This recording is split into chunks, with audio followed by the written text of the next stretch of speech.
I'm entertained. This is good. You should just have me like, dude, like, what the fuck's wrong with my I'm like, dude, let me show you how to record. I don't know shit.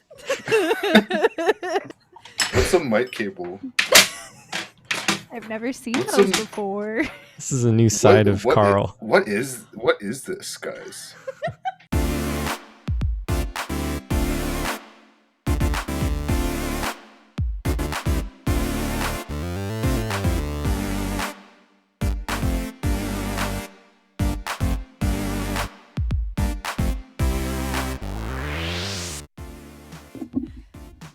And then in like classic boom stand fashion, it'll just like fall over on you at some point. I love it when that happens. I've like fucked with this one too much. So it's like now it's... I love it. Yeah. I love your audio. Can I ask it on a date? You'll have to ask the audio first. You'll have to ask the audio if you can ask it on a date. Is your audio, has it been vaccinated? Fuck no.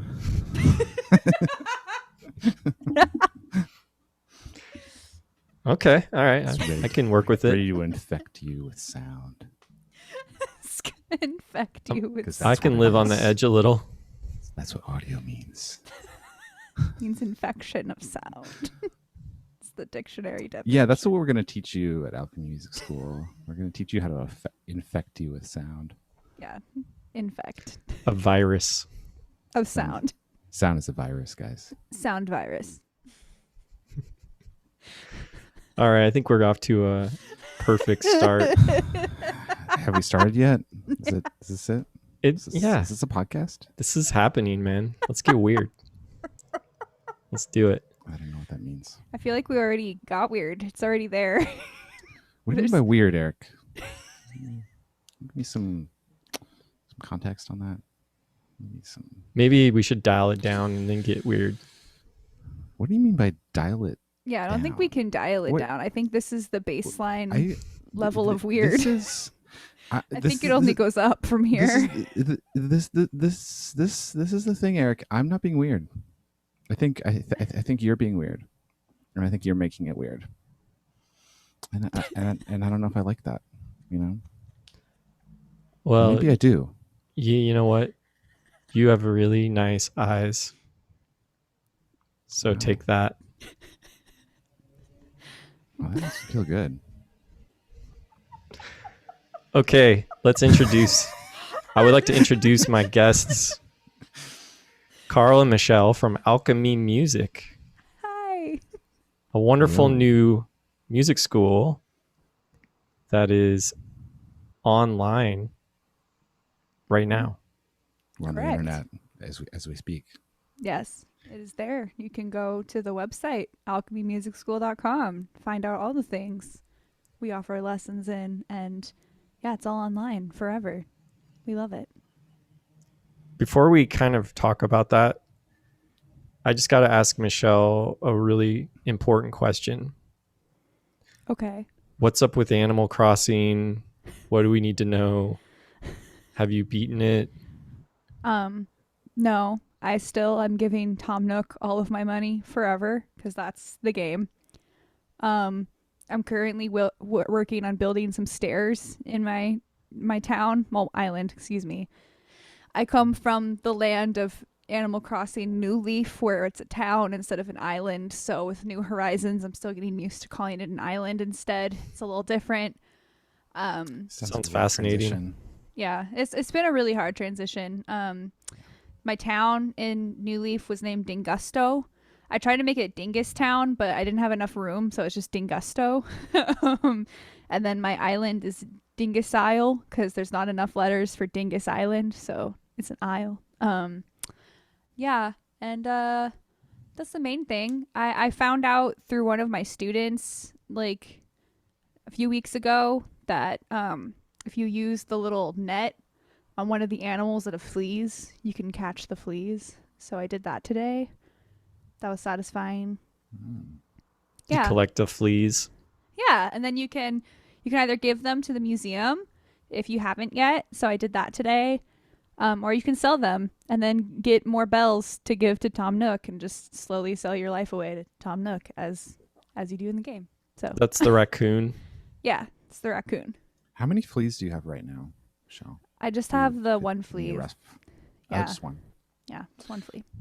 That's cool because like you never just see one flea, you know. I know, right? But I caught just one flea. That's it. It's like a superpower. Yeah. So Eric, I have a question for you. I'm gonna flip the script a little bit. I'm mostly just gonna ask you questions. And so how much editing is there in this podcast? Hopefully none. I don't like to edit it too much, but I'm pretty new at making podcasts, so there's bound to be uncomfortable moments sometimes. Nice. But also people tend to say things, or at least I do, that I get embarrassed by when I see it. Then I have to edit that too. I feel that. So basically, if I kind of derail this podcast, it's gonna make your work really difficult. No, I'm just gonna leave it. Okay. Just gonna leave it in. Okay, good. Because yeah, Carl and I are really good at like totally going a different direction with things. I like when we were making our little Alchemy Music School like ads. There was just like 20 minutes of us like talking about things that I don't even know what they were until I watch it, and I'm like, nice.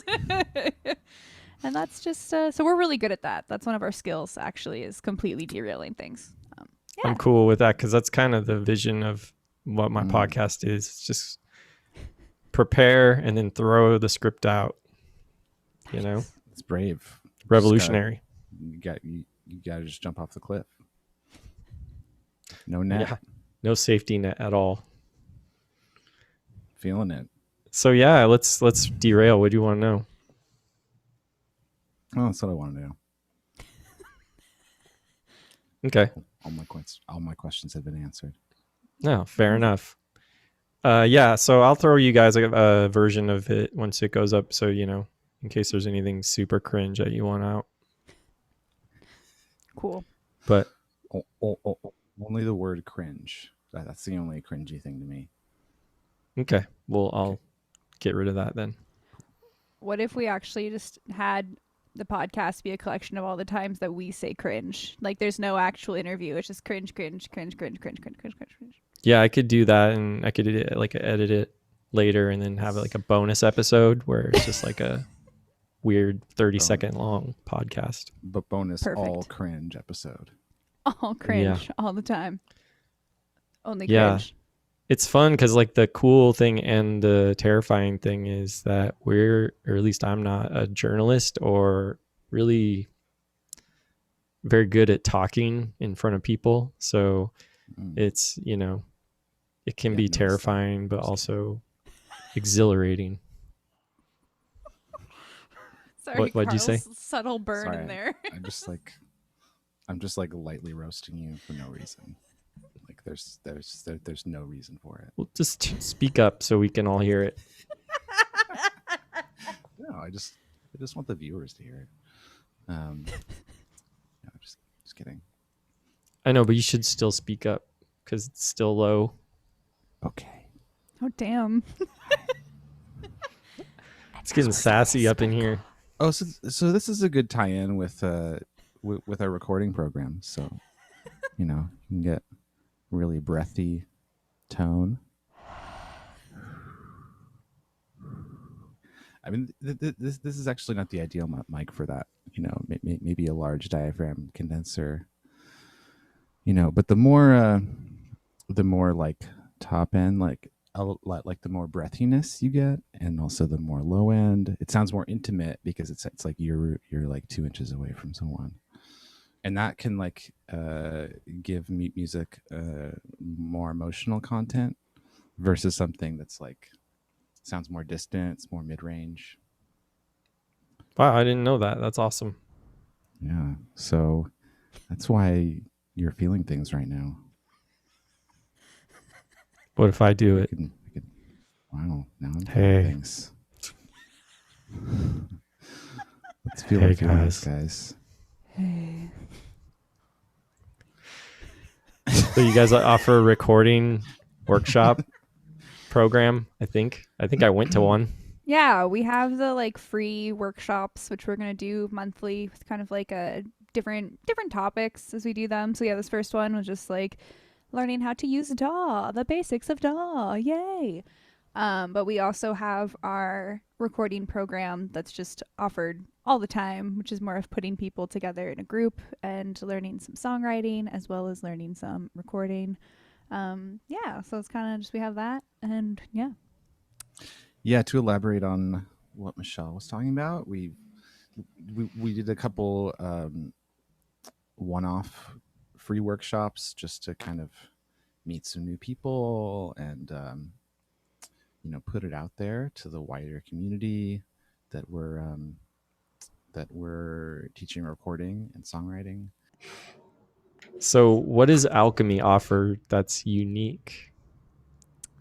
Quite a few things. So yeah, the group recording project and kind of more of focusing on like a collaboration with other people and creating original music. I don't really know of anything that does that. Any school of any kind. And on top of that, we do it online, so it means you can really connect with people from all over the world potentially. That's our hope, at least. I think so far our students are all based in the Pacific Northwest, but it'd be nice to expand. That's the whole goal. Is we want it to be you can collaborate with people from all over and have it be something really truly unique and interesting. Yeah. Yeah. Well, we did have a student in Arizona, right, recently. That's true. That's true. I have a guitar student in Illinois, so we're expanding. Yeah. Doing it.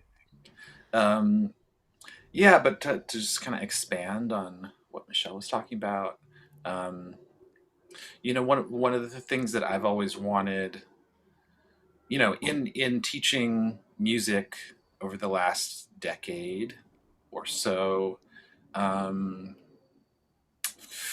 the thing that I think is missing from a lot of music school curriculums for me is like the creative aspect of not just being proficient at playing your instrument, but writing songs, writing your own parts, kind of like the skills you would need to start a band or make your own solo music. And these days the way that music is made is a lot of time in like bedroom studios or DIY stuff. For sure. I mean, I love recording studio. I love going into recording studios, but that's a big barrier for people to spend hundreds or thousands of dollars on recording sessions. So it's never been easier to do stuff than it is now, and stuff that in the 80s would have cost six figures now it's like hundreds of dollars. So that's a pretty big change. So and actually there's a lot of resources on recording, but I think we're kind of uniquely trying to combine learning audio production, recording, and being creative on your instrument, and doing that in an online community, which, as far as I know, doesn't exist anywhere. So, yeah, I can't think of one either that you just described. It sounds pretty cool. Sounds like a really good idea. Yeah. That's what Carl and I thought. So that's why we did it. Yeah, so we're kind of like building our community piece by piece, and feels like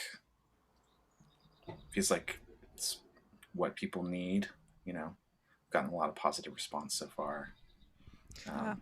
And you said I've pretty much known you since I've ever gotten to the teaching game, but you said you've been doing the teaching thing for a good decade and whatnot. So like, tell us maybe a little bit more about your background in teaching and music and stuff. You want to know about teaching specifically? just in general, like, what do you think people should know? So it's so broad. Yeah, well, I've been playing music for 30 years now, just a long time. And started, piano and did some violin as a young kid, and then just kind of taught myself guitar as a teenager, like a lot of people did. And kind of from the get-go, I was like teaching my friends what I knew, which is kind of, I learned some things from my friends as well. So it was just kind of really natural to share what I knew. And yeah. And so, eventually got more like formal training on the guitar. I went to some courses with Robert Fripp from King Crimson. Cool. A little over 10 years ago, and that actually led me to my first real teaching experience, because some students of Robert Fripp's Guitarcraft, which is the name of these courses, we wanted to bring some of these tools and techniques to working with kids. So we were teaching groups of elementary school kids in Seattle these kind of experimental teaching methods. And sounds like a cult, kind of. It does sound like a cult. I would prefer esoteric, but yeah, sure. But it was that was very inspiring for me, to see what's possible, as far as taking kids with no experience and getting them into groups and making actual music, something that was for sure that felt real. It wasn't just bummer town. It was actually cool. So I'm always going to be long-winded on these questions, but you asked me a broad question, so. No, I feel like I'm getting a very thorough answer, and I'm very appreciative of that. Yeah, and then it wasn't long after I was teaching with the Guitarcraft folks. Oh yeah, that was called the Seattle Circle Guitar School. I think there's some footage on YouTube where we're like playing with the kids and with Robert Fripp. Yeah, it's pretty unique. Far out situation. Yeah, a lot of the techniques and practices that I learned there really kind of have influenced my approach to music and my approach to teaching ever since. So, and that's why I've come back to creativity, because I really enjoy being spontaneous with music, and I like creating. So for me, music pedagogy, I can use that word. that's just based around learning songs, rock songs, even classical music. When I was a kid, learning classical pieces, I felt like there's something missing. It's like, well, how do you improvise? How do you make the sound that's in your head? Yeah. Which I think, unless, that's a slightly different skill, but just as important as learning, Bach or Led Zeppelin, as the case may be, or, Sure. What about you, Michelle? Do you want to chime in? Sure. I can talk a little bit about my background, which is kind of all over the place, I feel like. So I started I pretty much was one of those kids that I was like, the moment I was born, I was like, I'm going to be a singer. And that was like what I wanted to do from the moment I was a kid. And I remember saying that to my mom, and she's like, okay, let's get you in voice lessons. So I started taking formal voice lessons at like age 7, and I still take voice lessons. I haven't stopped really. Sure. Why not? Yeah, exactly. And so I was involved with that, and I did a lot of musical theater stuff at first, because that was Gene Kelly was my big inspiration when I was a kid. I saw Singing in the Rain, and I was like, that's what I want to do. I love him. It's kind of a random idol for a very small child to have, but it was what it was. And then, yeah, as I got older, I did like choir, you know, the usual things. And then I joined a School of Rock as a student when I was in 8th grade, because it just opened in Portland. And I did that. And for people who are familiar with School of Rock, there's kind of multiple levels, and did all of them. I was an all-star, did all the things. You like conquered it. I conquered it. I went hard. And I did a lot of like assisting on camps there. And that's kind of where I feel like I first did any kind of teaching. Like up until that point, I had been very like wanting to be like, oh, blah, blah, blah, singing to like my friends who didn't really care. But then like with the school, and they're like, we need help on summer camps. I'm like, okay. So then it was like kind of my first taste of that. And I feel like I really clicked with that. I really resonated with it. And it's something that I feel like I kind of had a natural knack for in a lot of ways. And then Nice. And then when I turned 18, I moved up here to Seattle. Oh, yeah, I'm from Portland. I don't know if I mentioned that. Hi. And I moved up here to Seattle, where I got my associates of music and classical voice, which up until that point, I really had very minimal classical experience. I had just done I did Nats once, for people who are like familiar with what Nats is. No, I don't know what that is. National Association of Teachers of Singing, and they have like a whole competition thing, and you sing and they give you feedback. It's really nice, actually. It was very helpful when I did it. It's a great acronym. Yeah, Nats. I thought maybe you could put that in your flea collection. Yeah, I'll sell it to Blathers the owl in Animal Crossing. It'll be perfect. Sell my Nats.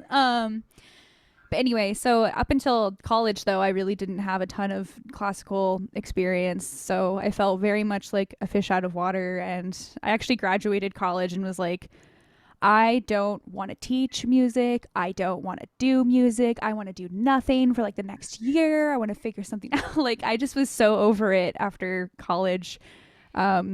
And then I ended up getting a call from School of Rock, and they were like, hey, can you come sub and teach and do things? And then, yeah, and I became a teacher. So it actually, Serendipitous. yeah, it's pretty funny, because it found me at the exact time that I was like, this is not what I want to do. And then I was like, okay, I'll do it. And then really fell in love with teaching. It's something I really enjoy and really love doing. And I'm glad that it ended up hitting me at a time that I was like determined to not do it. So that way I did it and was like, oh, actually, this is great. I love this. So that's that. And yeah, I've been teaching since I don't even know when I graduated college, since whenever that was, however old I was, like 20, 21, like very young, very baby Like Michelle. 30 years ago. 5 million centuries ago, basically. But yeah, and I kind of feel like it's interesting hearing like Carl's like, I've always felt like the thing missing in music is like creativity and like all those things and lessons. And I kind of feel the same way, because I feel like for most of my life, all I've done is learn covers and learn classical art songs and learn all these things. And I feel like writing original music has kind of been a struggle for me in my life. And I mean, I've done it, but it's, I'll do it where I'll write a song and I'll get it to completion. And then I'm like, oh my gosh, I wrote Anita Ward's Ring My Bell, but with different words or like something like that. And I'll always get very like in my own head about it. So part of with Alchemy was that I was like, I kind of want to create the kind of school that I would like to go to, like that I would have liked to have been at, and I would still honestly go to right now. So it's kind of interesting, because I feel like I've always been that like, okay, learn the parts, go for this, learn this, get this. And maybe you could sign up to take lessons from yourself. That's it's kind of what this whole experience feels like, honestly. In a way, I feel like I've learned a lot just by teaching other people who are looking for the same things that I am. And it's kind of one of those things where, like, you know, when you have a friend who comes to you with a problem and you start like giving them advice and then you realize you're like, that's exactly what I needed to hear. It's like a lot of that happens as I teach, where I'm like, Sure. yeah, that's why don't I do that? I can tell this like 17-year-old this pep speech, but why don't I do this? So I don't know. Interesting. Yeah, but that's It's just me. No, that's cool. Thanks. It's funny that you talked about kind of the resisting the idea of teaching.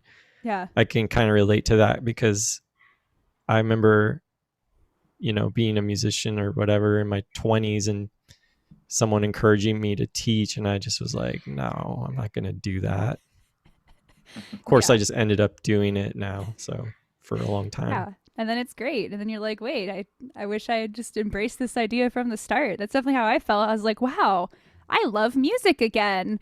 Like all of college, all of the stress, all of that I felt, just I'm like, oh yeah, now it feels like I'm doing it for a purpose. This is great. I love this. But yeah, it's kind of, I don't know. I've gone through a lot of mental battles in regards to music, I guess, and that Yeah. would be the case. But yeah, it's I mean, it's complicated when it's your profession and your passion, yeah. and you just like it on a casual level as well. Exactly. Exactly. It's just my love of music is very multifaceted, I guess. There's lots of levels of it. Yeah. It's almost like your soulmate as an activity or something. I don't know. Getting real True. deep here. No, I feel that. Cuz yeah, especially if there's anything I've ever been passionate about for my entire life, it is music. Cuz yeah, from the moment I was born, I was like, I want to sing. And I was always I found this great little like piece of art that I made in like a class. It's like, when I grow up, I want to be, and mine was like singer, dancer, veterinarian. I don't know where veterinarian fits in. But Animal yeah. Crossing. Animal out. Crossing. It checks out. Taking care of my animals. I'm doing it. I'm living the dream. I can't dance though, like at all. You're like Phil Collins. Yeah. Whoa. Deep cut. Yeah, exactly. That's for all my true homies out there. We're going to take a quick second, but before, I was thinking about asking you about remote lessons versus in person and kind of the pros and cons, if you guys can think of some aspects of that. Mm-hmm. Mm-hmm. Since Alchemy is kind of an online base, so I'm just wondering if that's ever been an issue so far. Yeah, I mean, I haven't really encountered that as an issue. I think we make it pretty clear on our website that's like online only. And I try to like, in a lot of the ads, I try to be like, who likes traffic? No one. You can just do your lesson online. Yeah. Stuff like that. And then yeah, as far as like pros versus cons, I feel like with online lessons, I feel like in some ways it's really helpful because you really have to slow down as you learn things. Like it's a lot of repeat after me, or at least in my lessons, like I'll sing a line, I have my students sing it back, and it's a lot of things that in person I would occasionally do, but in Zoom, it's like you have to do it that way in order for the person to get it. And I feel like that can be really helpful because it's very thorough. There are some cons, of course. It's always nice to be with another person, like IRL, of course. But it's like the comfort of your own home and like the ability to just really be super thorough no matter what. Like that's really nice. But yeah, yeah. Yeah, I mean, it's kind of interesting to see if Zoom is sort of here to stay on a lot of these types of things, just because I don't know, I kind of prefer it for a few things, and like doing lessons, having the option to do lessons remote is pretty great. Yeah, no, I feel the same way. I really like it. And yeah, I feel like of all of my students, there's only like a few that I was like, if we were in person, I think this would be a little bit easier.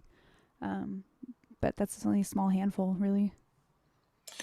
Yeah, I think, I think ultimately it's great that we're building on these skills for working remotely, whether it's lessons or collaborating on music, because a lot of people you know, don't live in a city where there's a lot of other musicians or a lot of teachers. Yeah. So, you know, this is also for those people,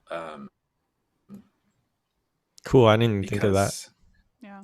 yeah, that's actually a huge part of it for me. Is like um, trying to like, you know, tie together, you know, people who are in the city and people who are in the country, you know, and people Yeah. who maybe there isn't like a wealth of musicians or you know, creative weirdos out there, or yeah, Yeah. I mean, even just culturally, you know, I think those connections are important, and Yeah.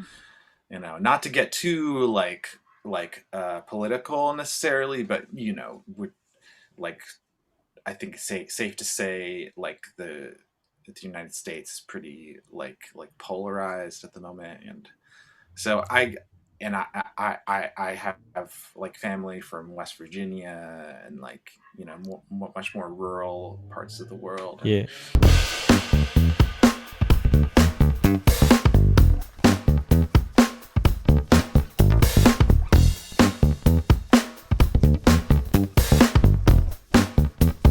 Stop dragging. Stop picking me up and Oh, where'd throwing she me go? around. Ooh, bye, Michelle. That's what she gets. That's what you get. Get you out of here. Dragging Carl's heart around. I know. Sorry about that. Stop The dragging. window was like, "Oh, it's recording now. Do you want to continue or leave meeting?" And I meant to hit continue, and I just hit leave meeting, so I just pieced out on accident. Sorry. That's aggressive, Michelle. Sorry, my bad, y'all. My bad. Yeah, well, now everything's messed up on my side, but that's okay. I don't really care. I just And fixed it'll it. be okay. Okay. There we go. Sick. So, Carl, you were saying politics. I don't. Well, Hashtag. not. I'm loath to like open this can of worms, but Just do it, bro. I do. I'm just gonna do it. You know, it's the last year's been hard on a lot of people, and it does feel like there's kind of like a big like divide in the world, just over, you know, a lot of different things. But Yeah. so I actually think you know, you know, this is getting a little QAnon. no, it's not. But I do think like building more bridges between, you know, people in different parts of the country, people who maybe have different beliefs, you know, I think that's ultimately good. And I think art is a great way. I mean, it sounds cheesy, like music brings people together, but I think you know, in some ways it does, and it has in the past. So yeah, so that's my own personal perspective. I think that it's good. It's ultimately good for the world to have this kind of artistic collaboration happening, and not just with the people that we live around. Because, you know, people talk about Seattle as kind of a bubble, but For sure. but outside of the bubble, you know. Yeah. I think that's cool. I think it's a really positive way to look at it, Yeah. what you guys are Yeah. doing. Thank you. Yeah. And kind of something similar to what Carl was saying, along with all of that, too, is that it's like with this last year, there's so many students where like their main outlet was doing musical theater at school. And they may not live in a big town where there's any alternatives or anything like that. And it's like, yeah, it's a way to bring those people into more things going on. If that makes any sense. Yeah. Makes perfect Yeah. sense. Yeah. Yeah, and as far as like online, like like like teaching online, like that whole thing, like the internet is not going away. So you know, um, I personally want my students to start their own bands and like, you know, do like a band in person. Like I want them to do that, but the internet is not going away, and I want to help to give students the resources and the skills that you need to do that. Um, so yeah, I mean, the whole idea is not just to live our lives on the internet, but but this is a way to connect that it's never been better. So Yeah. I don't know. I've been playing guitar with people in Europe and Mexico and Argentina, and it's great. Cool. Yeah. Yeah. Cool. Nice. So how's the school kind of going so far, and what you guys kind of have on the horizon as far as programs and stuff? Yeah. Yeah, we're still taking people for our recording program. We currently just have like a wait list going for that. We want to kind of launch it once we have like a decent amount of people and we're like, cool, okay. Cool. This is a solid amount of people who contribute to things. And then aside from that, we are still also offering private lessons as well too, just some one-on-one stuff. We have that in keys, drums, bass, guitar, vocals, and also in like recording and production. So yeah. So you can also take one-on-one just for that, which is pretty cool. So to elaborate on what Michelle was saying, yeah, so we're doing a recording and songwriting. It's not a workshop. It's a weekly. Yeah. What are we calling it? We've just been calling it our group project. It's a group project, but it's happening over a number of weeks, and so it's going to be roughly 2 to 3 month commitment of meeting weekly, and then that's all going to be it's all going to culminate in some original music that we're basically writing together. Mm-hmm. So exciting. So we're offering that for adults and also for kids 10 through 18. Mm-hmm. So so that's the next big project, is doing that. Yeah. So anyway, anything else you want to add to that, Michelle? That's pretty much it. And then yeah, we're doing like free workshops every month. So I think we've decided our theme for the next one, but we're still workshopping a few other themes. That will come up like the first week of June, which will be pretty sick. Around there ish, maybe second week, but yeah, we're planning to continue doing some free workshops for everyone to check out. Mm-hmm. So we're talking about doing some music theory workshops, because both Michelle and I are pretty passionate about yes, making music theory more accessible, because it doesn't have to be super daunting and complicated. It's really, when you break it down, it's not complicated. And yeah, and then doing some more. We did kind of a beginners recording workshop, just kind of like the basics need to get started. But yeah, I was able to kind of come and check that out, and I learned the difference between a condenser mic and a dynamic mic, thanks to you guys. Nice. Yay. It's an important one. It is. But we want to get into some more intermediate, advanced concepts with that, and yeah, so we have some fun ideas on the horizon. We'll be on the lookout for. Pretty stoked. Yep. want to do a workshop on guitar technique stuff, warm ups. Just another thing I can nerd out on.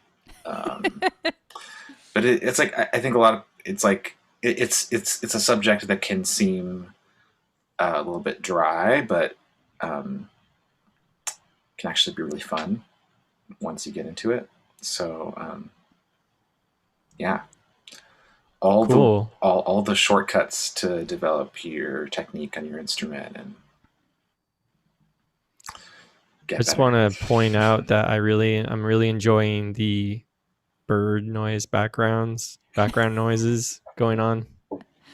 It's very splendid. There's a huge tree right outside my window, and there's always a lot of birds there. So It's very relaxing. It is very chill. I was like, oh, nice birds. I hardly even hear it because it's 100% all the time. But yeah. Yeah, speaking of birds, there was a bird for like a good month that was just hanging outside my apartment building, and it was a very aggressive chirper.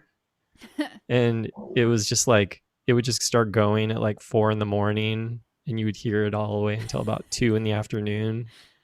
Pretty much every day for like a good chunk of time. I was getting kind of annoyed. But I like your birds a little better. Maybe they could talk to each other. Yeah, they could work it out. Yeah. So, I'm going to kind of change gears just a little bit and ask you guys some non-teaching kind of stuff, if that's cool. Sure. I was just kind of curious, like, I know we've been talking, not hanging out a lot in the last year, but, we've been chatting here and there, but what kind of musical projects are you guys involved in right now, if any? Just kind of curious what you guys have been working on while we've kind of been in, quarantine and all that. Yeah. I've done a lot of just like things here and there for friends because I feel like there's kind of similar to like what Carl and I have been talking about, how there's been like this strong need for like recording and collaboration. I feel like even for people who aren't looking to take lessons with that necessarily, there's been that desire this whole pandemic from a lot of people. So I've had more and more friends of mine reach out for, hey, can you do this on this thing? Can you do this on this thing? And then also just this whole pandemic, I, like lots of other people, have been addicted to TikTok. And then just randomly on TikTok, people will be like, hey, I'm trying to put together a like choir for my album. Do you want to be a part of my choir? Send me an email. I'll send you the music. And so it's like, then they'll get a choir of like 2,000 people like who signed up. So I did a lot of stuff like that.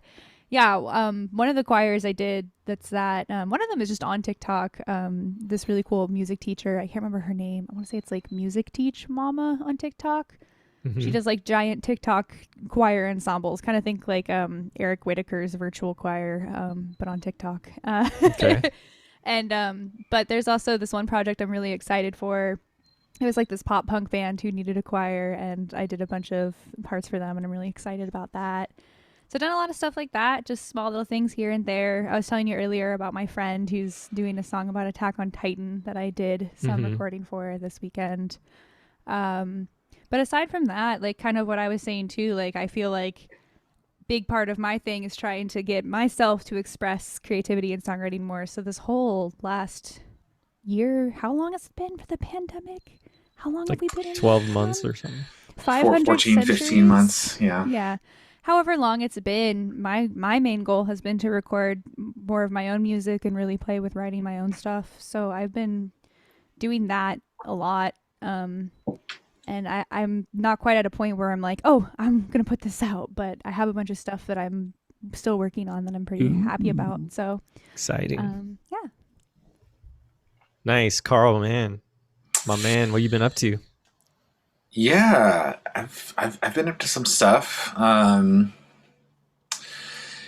Yeah, I mean, I've had a lot of time during the last year to kind of like reflect on projects I was doing before, and so yeah, I've kind of taken the opportunity to kind of level up some of my skills in terms of I was getting into drum programming before, but I feel like I've gotten so much better at that now, and Cool.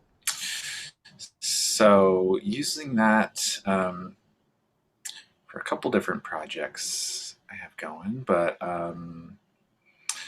So what do you mean programming? Are you like in a DAW or a drum machine, like a analog drum machine? In a DAW, but the workflow that I like these days is I'm playing the drums. I'm playing a drum beat on a MIDI controller, and then I'm doing a little bit of editing and light quantization to that, without getting too into it. So, but because I like there to be a slightly human feel to it. So not everything is 100% metronomically on the grid. Sure. Yeah. So yeah, that's what I've been working on, and so that ties into I have some solo music, like instrumental guitar and other instruments that I'm working on, kind of ambient weird stuff, but it's like it's just kind of a combination of a lot of different influences in like a lot of different influences I've had over the years that are kind of put together in a unique way. So like stuff in odd time signatures, but also very sparse and well, cool. I'd love to hear it. Yeah. So I'm so stay tuned for my solo record to hit also, the streets. Love to pick your brain on making ambient music one of these days. Might have to have you come back.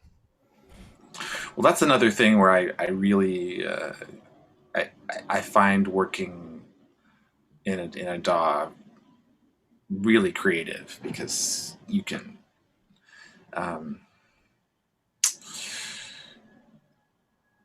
there's a huge component of the music it's not just what I'm playing, but it's how the sound's being manipulated, and the whole mixing thing. Yeah, I really love it.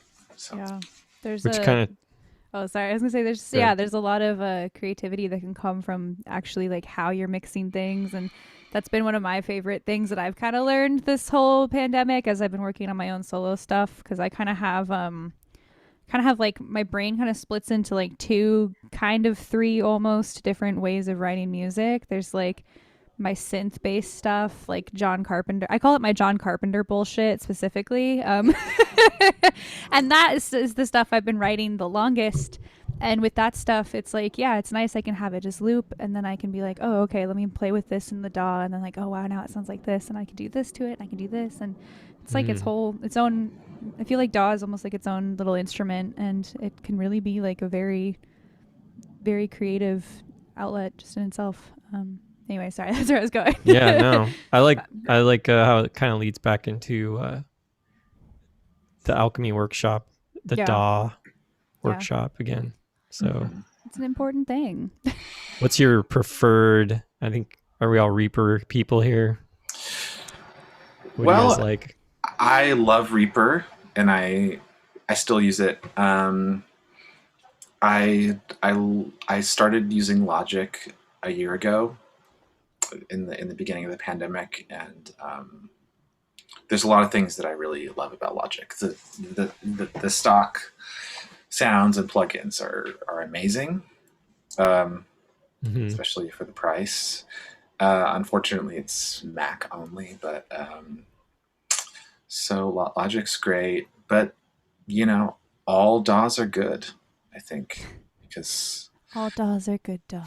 They all, can take plugins, and so, Yeah. but I know you're saying about the built-in instruments. It's kind of handy that Reaper doesn't have that. Yeah. Reaper doesn't. Yeah, Reaper has less, so you have to kind of. It's more like build your own,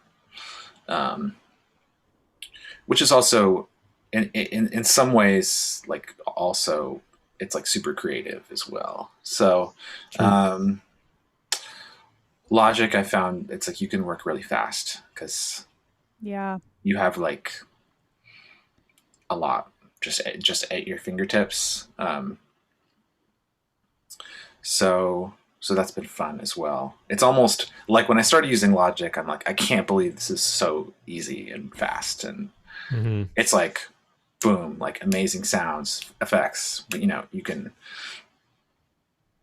Yeah. So that's also inspiring, just to work quickly.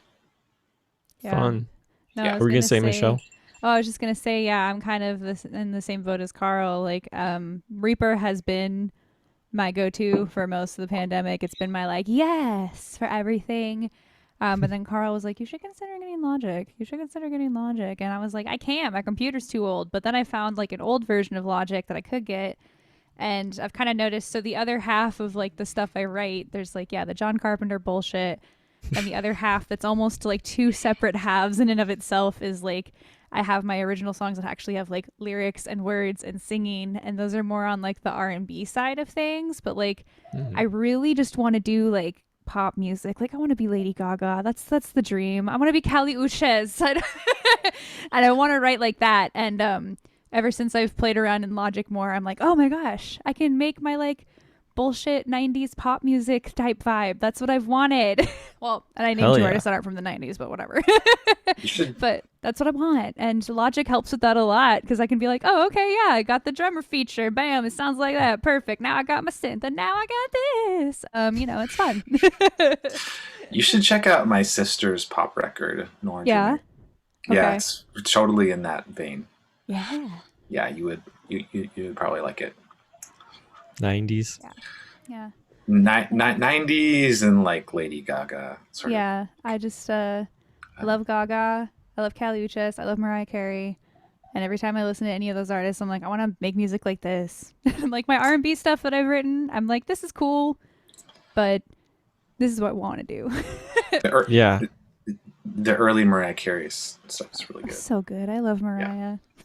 Yeah, all those musicians were Yeah. crazy. Yeah. Dude, you can't, what about Paula Abdul's first record? Love Paula. You can't deny that. Can't deny Paula. Just so good. It's like, I don't know. I think my dream is I just want to write music that RuPaul would like. That's kind of, that's my goal. I just wanted to add, my sister's record is, the artist's name is Lemon Lord. So Lemon Lord. Lemon Okay. Lord. I can check that Yeah. out. So if you look up Nora Germain, that's her jazz stuff. If you look up Lemon Lord, it's the pop stuff. Yeah. Sick. Nice. Just for the I like the alliteration. Yeah, that's good. Yeah. I like it. yeah. Wow, this is going good. Thanks again for coming on my pod, you guys. I'm really You having sound a really great time. convinced. You're like, wow. Wow, this is so good, you guys. I know, man. That's my energy these I'm days. so excited. So damn good. Hey guys, Hey. you guys How's are it going, awesome. yo? It's my strip club DJ voice. So your former employment? Give it up for Cookie on the backstage. Hey man. Yeah, I applauded for Cookie. I was like, yeah, she deserves it. Oh yeah. Yeah. So, on my podcast, we get to the important issues, the real talk.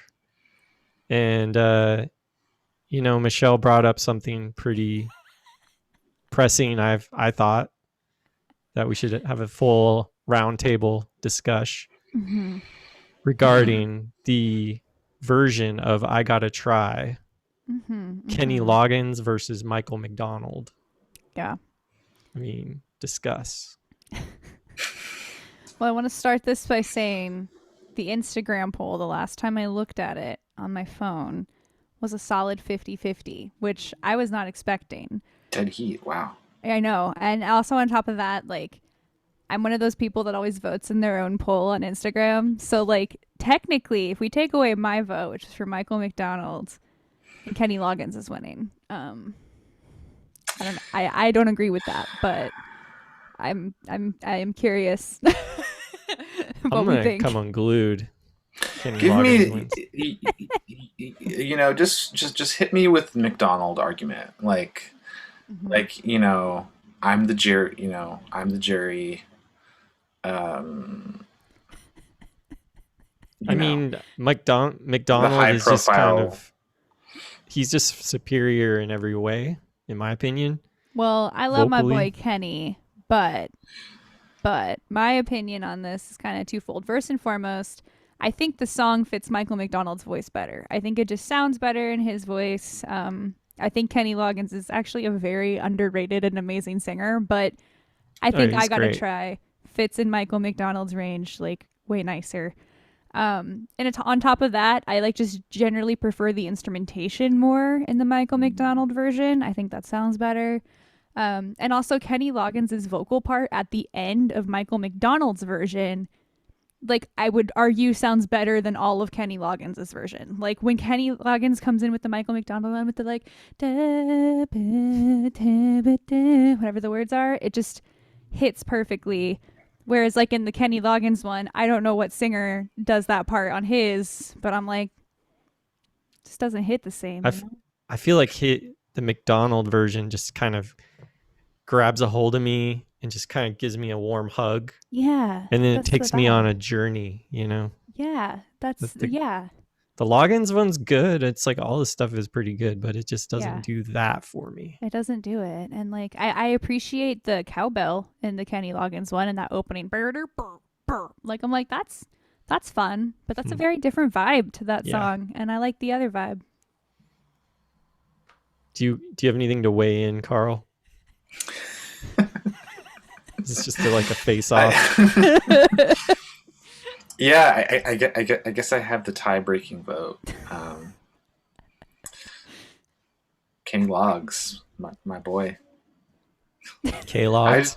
I just feel bad that he's getting beat up on. That's I'm just. I mean, I'm just here to come to his defense. I'm pretty sure we're all fans of the K-Log. Yeah, I love Kenny Loggins so much with all of my heart. Who wrote the song? It was both of them. That's why it's on both of their albums, because it was a co-write. They do that a lot. Loggins and McDonald. It's a good songwriting duo. Yeah, no complaints there. Yeah. Although I will say better, really. Yeah. Pretty much.